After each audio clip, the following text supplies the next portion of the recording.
Sean Haney here with RealAgriculture.com, and we're at Farmtech 2016, and we are in Edmonton, Alberta at Northlands. And right now we're joined by Mike from Alberta Barley. How are you doing today, Mike? Doing fine, thank you. So, we're going to talk about barley, but first I got a pulse question for you. A pulse question. How are you surviving in this international year of the pulses as a barley guy? Pulses have become a part of my diet. Apparently, I've taken the pulse, what's it called, the pulse challenge? Yeah. I think it is, or the pulse check, I think it is. But Yeah. yeah, pulses are part of the diet, and believe it or not, our dog will eat pulses as well. It's not just for humans. No, it's not just for humans. It can be consumed by non-humans. Yeah. Well, let's talk about Yeah, let's lots talk of fun. about barley. So, right now barley's kind of an interesting time. So let's start with malt barley. We're having a hard time getting new varieties to the market. We've been kind of relying on Copeland and Metcalf, and we interviewed Toolshed Brewery here, talking about Okay. the future of craft brewing and all this kind of stuff. Is it an exciting time for malt barley, or is it a concerning time? Well, I guess in some ways it's probably both. And the concern is always how do you get new varieties out, and that's always a challenge. It looks good, testing just at the field level, but you still got to get through the malting process and to the brewing process. And like I've often characterized, and I don't know if it's completely true, but you get a new variety that, myself as a farmer, I go, man, this is good. I really like this variety. Performs well, et cetera, et cetera, et cetera. And you get it down to the brew level, and the brewers don't like it. Right. There's something off about it. And, I'm not a brewer. I don't understand that. But I don't like the taste. I don't like the flavor, color, et cetera, et cetera. And so now oh, man, we just spent all that money on this variety, and we're back to the drawing board. And this happens all the time, right? Well, it's complex because Yeah. you need to have a variety that yields enough for the farm level, because to get farmers to want to grow it. I got to make money. But it also has to meet these brewing malting requirements that, and those two things sometimes don't go hand in hand. Yeah, and back to your original question. I guess the flip side is the good news is, and we just had our event with talking about some of the craft brewing, and that is just such a growth industry, and it's just fun to, no matter which side of that, it's kind of fun to ride. Whether you're a consumer, maybe you've set up your own brewery, and just the buzz around it, and that is very exciting. And so we do what we can to participate and help in that. Well, what I thought was interesting too is when you talked to at the reception last night, there was a number of different craft brewers that were there. Yeah. And I have to admit, I sampled from a few. Tested of them. the rares. I did test. Yes, Yeah. you gotta test at the field level. One of the interesting things is that they're talking about here's brewers, right? And some of them started in their garage. Some of them have bigger operations now, but they're talking about varieties. Yeah. So putting my old seedsman hat on, I'm like, I think that's kind of cool. That shows that we're connecting the value chain a little bit. And I was happy to hear that today, that's starting to enter into the conversation. Because quite frankly, like you listen to the one guy say, "Oh, I just thought it's barley." Yeah. Had no idea. So we can open that up, and great way for some feedback. You get some of these smaller guys, and this is I'm not gonna diss the big guys. They use a lot of our product. And which is good. We want to see that, but these smaller guys, I think they're more flexible, more nimble. I think some of the big guys, they've got a recipe, and it's like the Kentucky Fried Chicken recipe. You do not waver from the recipe, Right, yeah. and they can't do that. Where the smaller guys, let's try something different next month. Yeah. Which is great. So, and I think that can help, in the variety selection process. We may pick up a winner a little quicker that way, or eliminate a dud. Well, barley obviously plays a role in what's made Canadian beef very famous, right? Is Alberta barley-fed beef. For quite a while here, there was sort of forecasting that barley as a feed commodity was on its last legs because corn was just going to cornify all of Western Canada. Hasn't happened as quickly as some have sort of said. How about as a feed component? What is sort of the future of barley?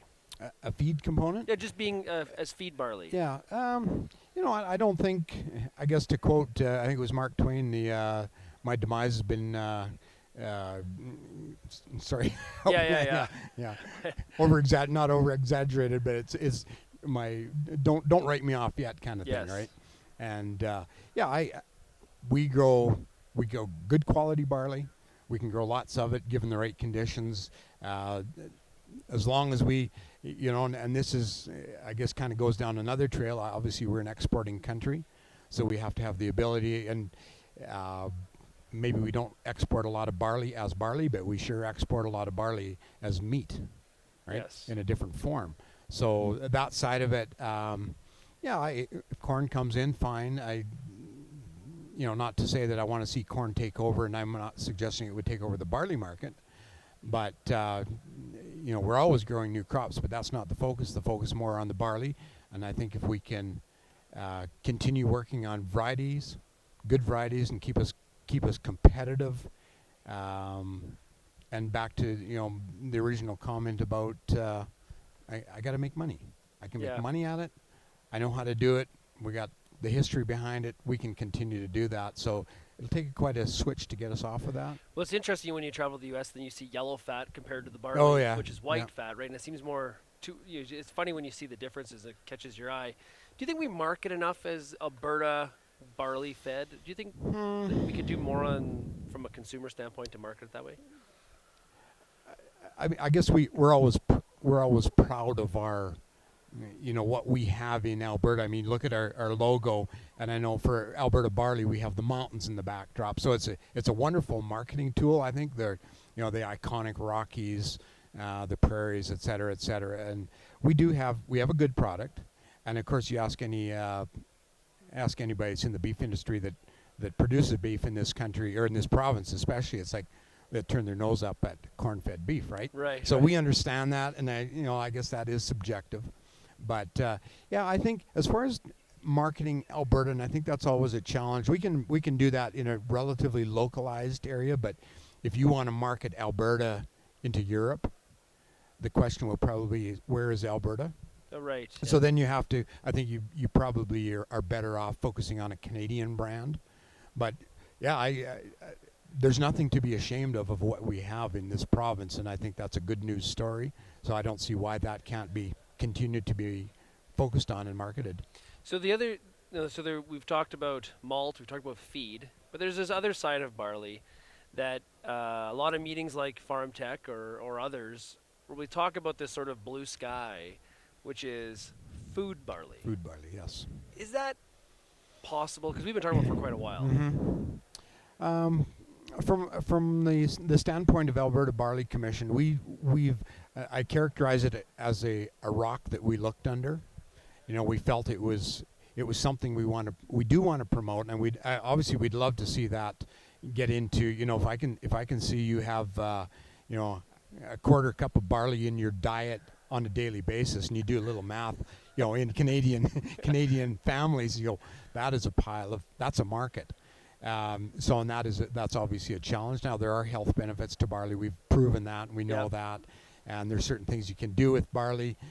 I guess from the commission standpoint, like I say, we characterize it as it's a rock we looked under, and although we won't walk away from that, if we can find somewhere to really do that, that is good. But you look at barley acres in Alberta, 80% goes into feed, 19% goes into malt industry, and the remainder. So as much as we like to promote it and we'd love to see it grow, at this stage of the game, it might mean that we sell 500 tons or 1,000 tons a year. Right. Would be tremendous of food barley.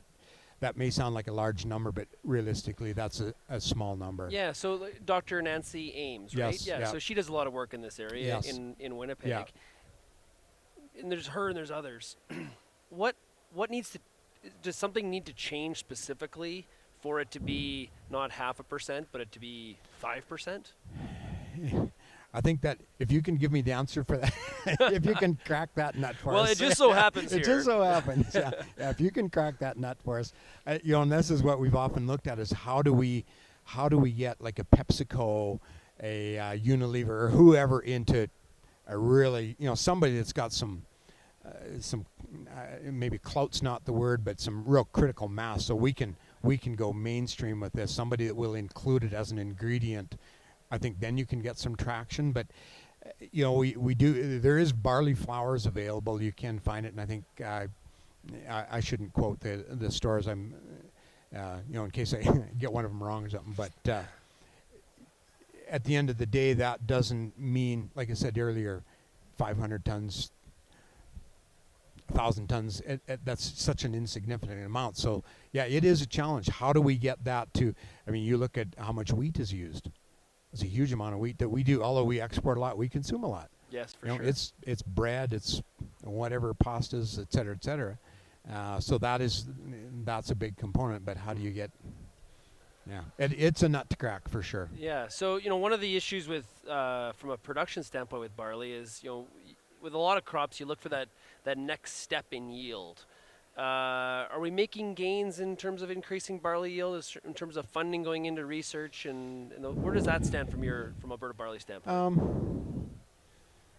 Yeah, I would say we're making gains. They're like all crops, I guess, are incremental. Maybe not. They are not the quantum leap. I think I'd almost use the word like that, or the phrase like that, for canola, which has been a quantum leap. And for barley, we are making headway in yields, standability. It's still back to your comment about research. That is a never-ending component to this. We will be researching varieties forever, and so to remain viable, you got to keep investing, and And you often think, well, gee, have we researched this enough, or haven't we researched this to death? Oh no, oh no, we're just and then you get new tools, Right. stuff that we didn't have, and we're getting into genetic level stuff, and where you can genomic levels. Yep. And I mean, quite frankly, I don't understand that for the most part, but that's a long way from grandpa's breeding and that era type stuff. So new technology comes along, you turn around, you redo it, learned something new, redo it, found something else out, back at it. So that's a never ending thing. Yeah, well, for a lot of Alberta barley producers, barley is a very important crop to the rotation. So, Yes, yep. Congratulations as a Farmtech host, and Thank you. thanks for joining us today. Yeah, it's good to be here. Thank you.